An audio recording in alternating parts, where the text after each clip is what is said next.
Singapore's stock market just underwent one of its biggest changes in years. But surprisingly, almost nobody is talking about what it could mean for ordinary investors. Starting this October, it will become much cheaper to start investing in blue-chip companies like DBS, UOB, and OCBC. And that's happening at exactly the same time that global investment bank Macquarie has upgraded its 12-month target for the Straits Times Index, or STI, to 6,000 points. Coincidence? Or are these two developments telling us something much bigger about the future of Singapore's stock market? Today, we're going to connect the dots. Our discussion is based on two recent newspaper articles. The Straits Times, Trading Shares in Small Lots, What You Need to Know. The Business Times, Macquarie upgrades STI 12-month target to 6,000, names its top picks. More importantly, we'll discuss what all this means for everyday Singapore workers and income investors. This video is provided for educational and informational purposes only. It summarizes publicly available information from the Straits Times article, Trading Shares in Small Lots, What You Need to Know, and the Business Times article, Macquarie upgrades STI 12-month target to 6,000, names its top picks, together with my own analysis and opinions. Nothing in this video should be construed as financial advice or a recommendation to buy or sell any security. Investment values and dividend payouts can rise or fall, forecasts may not materialize, and past performance is not indicative of future results. Always conduct your own research and consider your financial circumstances or consult a licensed financial advisor before making any investment decisions. Let's get started. Chapter 1. Introduction. Why this matters now. Hi everyone, welcome back to Wealth for You. If you're interested in building passive income through Singapore dividend stocks, REITs, and ETFs, you've come to the right place. Today's video isn't about giving you stock tips. Instead, it's about understanding two important developments that, when viewed together, may have long-term implications for Singapore investors. One development makes investing much more accessible. The other suggests that the outlook for Singapore's stock market may be improving. Let's begin with the change that affects every retail investor. Chapter 2. SGX just changed the rules. Beginning 5th October 2026, SGX will introduce new minimum board lot sizes for higher-priced securities. Now that may sound technical, but this is probably one of the biggest changes to Singapore's stock market in many years. Let me explain. Take DBS as an example. At around 69 Singapore dollars per share, investors previously had to buy 100 shares. That meant investing almost $7,000 just to get started. From October, you'll only need 10 shares. That's roughly $700 instead. Think about that. Instead of needing almost $7,000, you now need less than $1,000 to begin owning one of Singapore's largest companies. This isn't just about DBS. The same applies to other higher-priced companies like UOB, OCBC, SGX, and several other blue-chip securities included in the initial rollout of the new framework. For years, many Singaporeans delayed investing because they believed they needed a large lump sum before they could buy quality companies. Now, that barrier has been significantly lowered. Instead of saying, "I'll start investing when I've saved $10,000, many people may now say, "I can start building my portfolio using my monthly salary." And in my opinion, that is perhaps the biggest benefit, because wealth is often built through consistency rather than waiting for the perfect time. The new rules make it easier for ordinary Singaporeans to start investing earlier and build their portfolios progressively. For many investors, that could make regular investing and dollar-cost averaging more practical, provided transaction costs remain reasonable, something we'll discuss in a moment. Chapter 3. The Important Catch. Now, before everyone gets too excited, there is one important warning highlighted in the Straits Times article. While the new board lot rules reduce the amount of money needed to buy certain shares, they do not reduce the underlying transaction costs. Brokerage commissions, exchange fees, clearing fees, these still apply. So while you can now buy smaller quantities of shares, buying very small amounts isn't always the most cost-effective strategy. Here's why.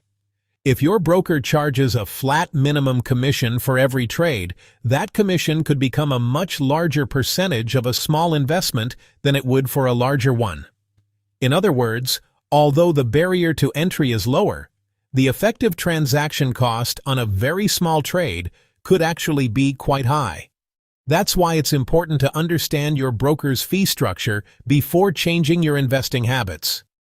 For some investors, particularly those using brokers with minimum commissions, it may make sense to accumulate a larger investment amount before placing each trade. The appropriate amount will depend on your broker's fees and your own investment plan. The key takeaway is this. The new SGX rules make investing more accessible. But keeping transaction costs under control remains just as important as before. Chapter 4. Why is Macquarie suddenly more bullish on Singapore? Now here's where things become much more interesting. Just as SGX is making investing more accessible for retail investors, one of the world's largest investment banks has become more optimistic about Singapore's stock market. Coincidence? Perhaps. But it does raise an interesting question. Why is a global investment bank becoming more bullish on Singapore at a time when Singapore is also introducing measures to encourage greater retail participation? That brings us to the second article, published by the Business Times, titled Macquarie Upgrades STI 12-Month Target to 6,000, names its top picks. According to the report, Macquarie has raised its 12-month target for the Straits Times Index, or STI, to 6,000 points. Now let's be clear. This is not a prediction that the STI will definitely reach 6,000. It is an analyst's forecast based on Macquarie's assessment of the current economic and market environment. Like all forecasts, it depends on certain assumptions and could turn out differently if conditions change. But rather than focusing on the number itself, I think the more useful question is, why has Macquarie become more optimistic about Singapore? According to the article, there are several reasons. First, Singapore's economy has been performing better than many had expected. Second, manufacturing has been particularly strong, driven in part by continued demand for AI-related semiconductors and electronics. Third, the services sector has remained resilient, providing broad-based support for the economy. Taken together, these factors point toward stronger corporate earnings.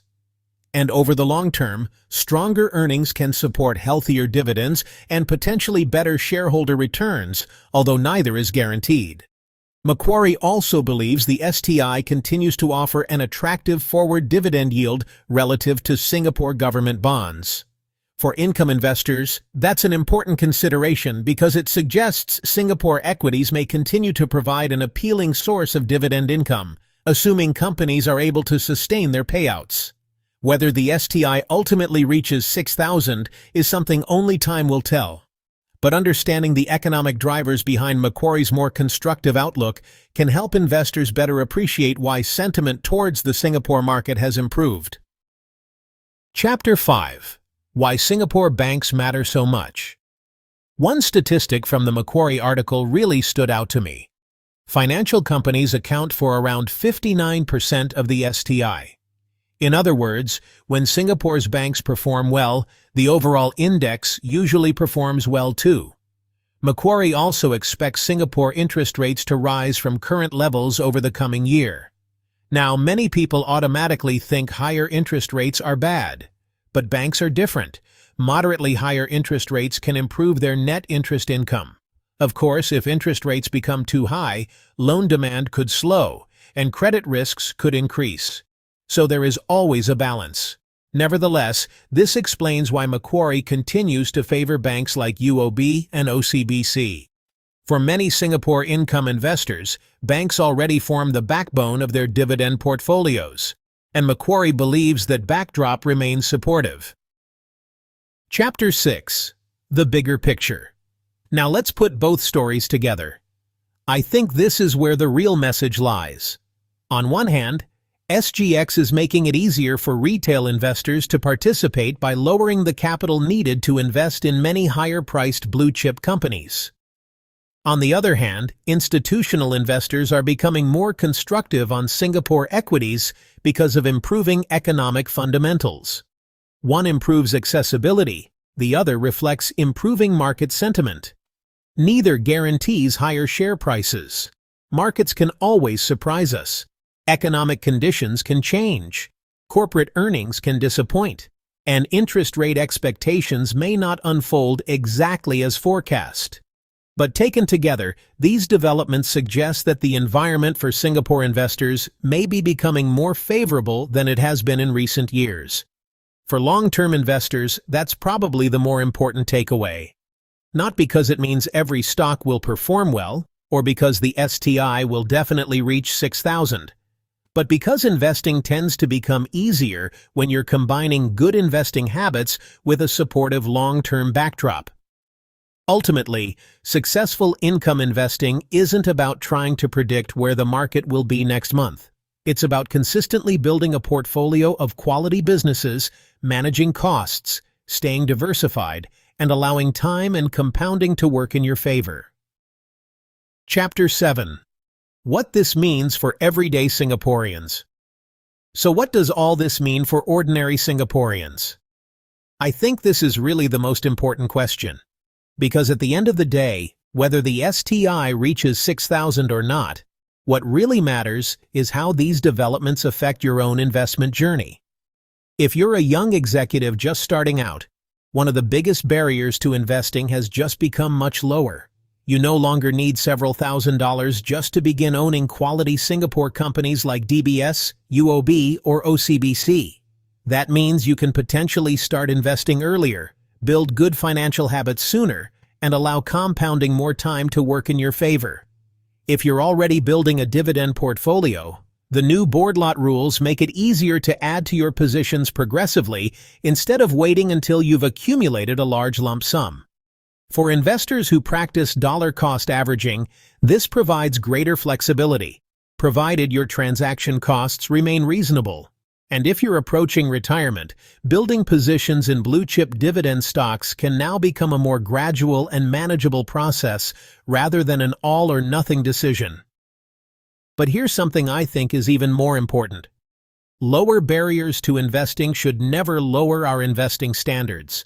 Just because it's easier to buy shares doesn't automatically make them good investments. Business quality still matters. Dividend sustainability still matters. Valuation still matters. Diversification still matters. The new board lot rules don't change investment fundamentals. They simply make it easier for more Singaporeans to participate in the market. And personally, I think that's the bigger story here. Many people are focusing on whether the STI will reach 6,000. Forecasts will always change. Some analysts will be right, others won't. But what I find more encouraging is something much more structural. Singapore is steadily making its stock market more accessible to ordinary investors while also taking steps to strengthen its capital markets. We're seeing initiatives that encourage greater retail participation. We're seeing efforts to improve the attractiveness and competitiveness of Singapore's equity market. And now we're seeing institutional investors becoming more constructive about Singapore's economic outlook. None of these developments, on their own, guarantee better investment returns. But taken together, they suggest that Singapore's investment landscape may be evolving in a positive direction for long-term investors. For me, that's far more important than trying to predict where the STI will be next month. Because successful income investing has never been about making the perfect market call. It's about consistently buying quality businesses, managing costs, staying diversified, and allowing time and compounding to do the heavy lifting. Final thoughts. So here's today's key takeaway. The SGX rule changes make investing easier. Macquarie's outlook suggests the broader market environment may be improving. Neither development guarantees investment success. But together, They create an environment where disciplined, long-term investing may become more accessible than before. For income investors, the objective remains exactly the same. Focus on quality companies. Build your portfolio steadily. Keep transaction costs under control. Diversify your investments. Stay patient. And allow time and compounding to work in your favor. Now I'd love to hear from you. Do you think the STI can really reach 6,000 over the next 12 months? And with the new SGX board lot rules, which Singapore stock would you be most interested in buying first? DBS, UOB, OCBC, SGX, or perhaps another favorite? Share your thoughts in the comments below. If you found today's video helpful, please give it a thumbs up. Subscribe to Wealth for You if you haven't already. And don't forget to click the notification bell so you won't miss future videos on Singapore dividend investing, REITs, and building passive income. Thank you so much for watching. Take care, invest wisely, and I'll see you in the next video.